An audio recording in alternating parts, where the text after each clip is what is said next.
പ്രിയപ്പെട്ട സുഹൃത്തുക്കളെ, പുതിയൊരു വീഡിയോയിലേക്ക് സ്വാഗതം. ഇന്ന് നമ്മൾ ഈ വീഡിയോയിൽ പരിശോധിക്കാൻ പോകുന്നത് നമ്മുടെ സുഹൃത്തുക്കൾ നമ്മുടെ വാട്സപ്പിൽ ഇടുന്ന സ്റ്റാറ്റസ് നമുക്ക് എങ്ങനെ ഡൗൺലോഡ് ചെയ്തെടുക്കാം എന്നുള്ളതിനെ കുറിച്ചാണ്.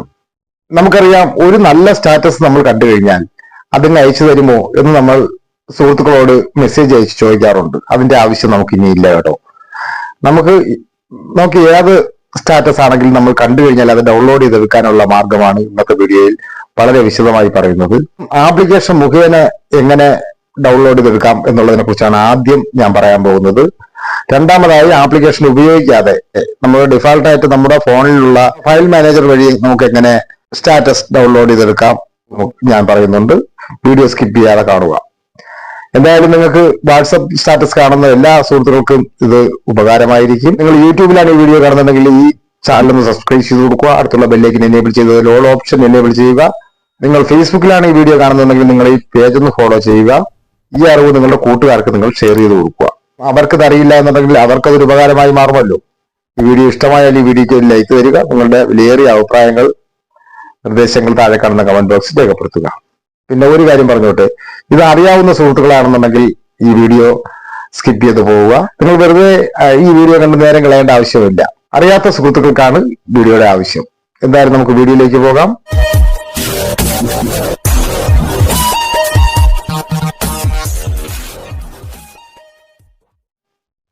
ഇതിൽ ആദ്യമായി ഞാൻ പറയാൻ പോകുന്നത് ഒരു ആപ്ലിക്കേഷൻ മുഖേന ഈ സ്റ്റാറ്റസ് എങ്ങനെ ഡൗൺലോഡ് ചെയ്യാമെന്നാണ്. അത് നമ്മൾ പ്ലേ സ്റ്റോർ ഇങ്ങനെ ഓപ്പൺ ചെയ്തതിന് ശേഷം സെർച്ച് ബാറിൽ നമ്മൾ സ്റ്റാറ്റസ് ഡൗൺലോഡർ എന്ന് ടൈപ്പ് ചെയ്ത് കൊടുക്കുക. സ്റ്റാറ്റസ് ഡൗൺലോഡ് ചെയ്യാൻ വേണ്ടിയുള്ള പല ആപ്ലിക്കേഷനും ഇതുപോലെ വരും. ഇതൊക്കെ ചിലതൊന്നും അത്ര ആക്റ്റീവായിട്ട് പ്രവർത്തിക്കുന്നതായിരിക്കില്ല. ഞാൻ ഉപയോഗിച്ച ഒരു ആപ്ലിക്കേഷൻ ഞാൻ നിങ്ങൾക്ക് പറഞ്ഞുതരാം. ഈ രണ്ടാമത് കിടക്കുന്ന ഈ ആപ്ലിക്കേഷനാണ് ഞാൻ ഉപയോഗിച്ചത്. നിങ്ങൾ ഇതുപോലെ ഇത് ഇൻസ്റ്റാൾ ചെയ്യുക. അതിനുശേഷം നമ്മൾ അത് ഓപ്പൺ ചെയ്യുക. ഇപ്പോൾ ഇങ്ങനെ ഒരു പേജ് ഓപ്പൺ ആയി വരും. കണ്ടിന്യൂ കൊടുക്കുക. ഒരു ആഡ്സ് വരെ നമ്മൾ ക്ലോസ് ചെയ്ത് കൊടുക്കുക. ലാംഗ്വേജ് സെലക്ട് ചെയ്ത് കൊടുക്കുക. ഇവിടെ ടിക്ക് മാർക്ക് ക്ലിക്ക് ചെയ്ത് കൊടുക്കുക. ഇവിടെ ഒരു പെർമിഷൻ കൊടുക്കുക.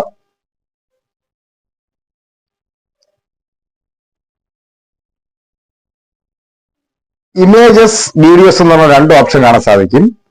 അതിൽ നമ്മൾ വീഡിയോസ് എന്നുള്ള ഓപ്ഷൻ ക്ലിക്ക് ചെയ്യുക. ഇതെല്ലാം ഞാൻ കണ്ട സ്റ്റാറ്റസിലാണ് കേട്ടോ. നമുക്കിവിടെ താഴെ ഒരു ആരോ മാർക്ക് കാണും. നമ്മൾ അതിലൊന്ന് ക്ലിക്ക് ചെയ്ത് കഴിഞ്ഞാൽ കണ്ടിന്യൂ കൊടുക്കുക. ഇതിപ്പോൾ നമ്മുടെ ഗാലറിയിലേക്ക് സേവ് ആയത് നമുക്ക് കാണാൻ സാധിക്കും. ഞാൻ ഇപ്പോൾ ഈ സ്റ്റാറ്റസ് ആണ് ഡൗൺലോഡ് ചെയ്തത്. അത് നമുക്ക് നോക്കാം.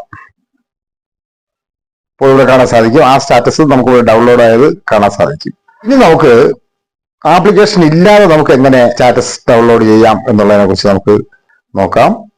നമുക്കറിയാം, നമ്മൾ ഫോൺ വാങ്ങുന്ന സമയത്ത് ഫയൽ മാനേജർ എന്ന് പറയുന്ന ഒരു ആപ്ലിക്കേഷൻ അതിന്റെ കൂടെ തന്നെ കാണാൻ സാധിക്കും. അതിൽ നമ്മൾ ഗൂഗിളിന്റെ ഒരു ഫയൽ മാനേജറാണ് ഇതിനു വേണ്ടി ഞാൻ എടുക്കുന്നത്. ഞാൻ അതാണ് ഉപയോഗിക്കുന്നത്. ഡിഫാൾട്ടായിട്ട് ഈ ഫോണിൽ ഉണ്ടായിരുന്നതാണ്. നിങ്ങൾ മിക്കവാറുള്ള ഫോണുകളിലെല്ലാം ഈ ഫയൽ മാനേജർ കാണും. ഗൂഗിളിന്റെ അല്ലെങ്കിൽ മറ്റേതെങ്കിലും ഫയൽ മാനേജർ ഏതായിരുന്നാലും അതിന്റെ സെറ്റിംഗ്സുകളെല്ലാം ഒരുപോലെയാണ്. ഞാൻ അതിന് വേണ്ടിയിട്ട് ഗൂഗിൾ ഫയൽസ് ഓപ്പൺ ചെയ്യുകയാണ്. അപ്പോൾ നമുക്ക് ഇങ്ങനെ കാണാൻ സാധിക്കും. നമുക്കിവിടെ 3 ലൈൻസ് കാണാൻ സാധിക്കും. നമ്മൾ അതൊന്ന് ക്ലിക്ക് ചെയ്യുക. അതിനുശേഷം നമുക്കിവിടെ സെറ്റിംഗ്സ് കാണാൻ സാധിക്കും. സെറ്റിംഗ്സിൽ കുറച്ച് ഓപ്ഷൻ ഇങ്ങനെ കാണാൻ സാധിക്കും. ഇതിൽ ഷോ ഹിഡൻ ഫയൽസ് എന്ന് പറയുന്ന ഒരു ഓപ്ഷൻ കാണാൻ സാധിക്കും. നമ്മൾ അത് ഓൺ ചെയ്ത് കൊടുക്കുക. അതിനുശേഷം നമ്മൾ നമ്മുടെ ഫോണിലെ സ്റ്റാറ്റസുകൾ ഇതുപോലെ കാണുക.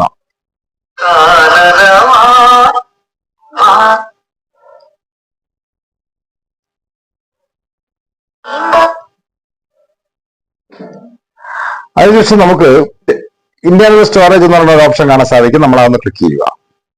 അതിൽ നമ്മൾ ആൻഡ്രോയിഡ് എന്ന് പറയുന്ന ഒരു ഓപ്ഷൻ കാണാൻ സാധിക്കും. നമ്മൾ അതൊന്ന് ക്ലിക്ക് ചെയ്യുക. അതിൽ നമുക്കിവിടെ മീഡിയ തിരഞ്ഞെടുക്കുക. അപ്പോൾ നമുക്കിവിടെ കുറച്ച് ഓപ്ഷൻ ഇങ്ങനെ കാണാൻ സാധിക്കും. ഇതിൽ നമുക്ക് വാട്സപ്പ് എന്ന് പറയുന്ന ഒരു ഓപ്ഷൻ കാണാൻ സാധിക്കും. നമ്മൾ അതൊന്ന് ക്ലിക്ക് ചെയ്യുക. അതിനുശേഷം നമുക്കിവിടെ അതിൽ വീണ്ടും ഒന്ന് ക്ലിക്ക് ചെയ്യുക. ഇവിടെ മീഡിയ വീണ്ടും തിരഞ്ഞെടുക്കുക. അപ്പോൾ നമുക്കിവിടെ കാണാൻ സാധിക്കും സ്റ്റാറ്റസ് ഇവിടെ കാണാൻ സാധിക്കും. കണ്ടോ, ഇതെല്ലാം ഞാൻ കണ്ട സ്റ്റാറ്റസ് ആണ് കേട്ടോ. ഇതെല്ലാം കണ്ട സ്റ്റാറ്റസുകളാണ്. ഇത് നമുക്ക് ഇതിലെല്ലാത്തിലും 3 ഡോട്ട് കാണാൻ സാധിക്കും കേട്ടോ. നമുക്കിവിടെ കണ്ടാൽ നമുക്ക് അറിയാൻ സാധിക്കും. ഈ 3 ഡോട്ടിൽ ക്ലിക്ക് ചെയ്തതിനു ശേഷം നമുക്ക് കുറച്ച് ഓപ്ഷൻ ഇവിടെ കാണാൻ സാധിക്കും. ഷെയർ എന്നുള്ള ഒരു ഓപ്ഷൻ കാണാൻ സാധിക്കും.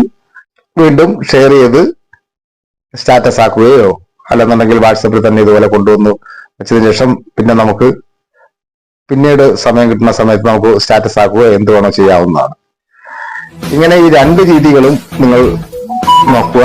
ഈ വീഡിയോയുമായി എത്തുന്നവരെ ഗുഡ് ബൈ. MK choice.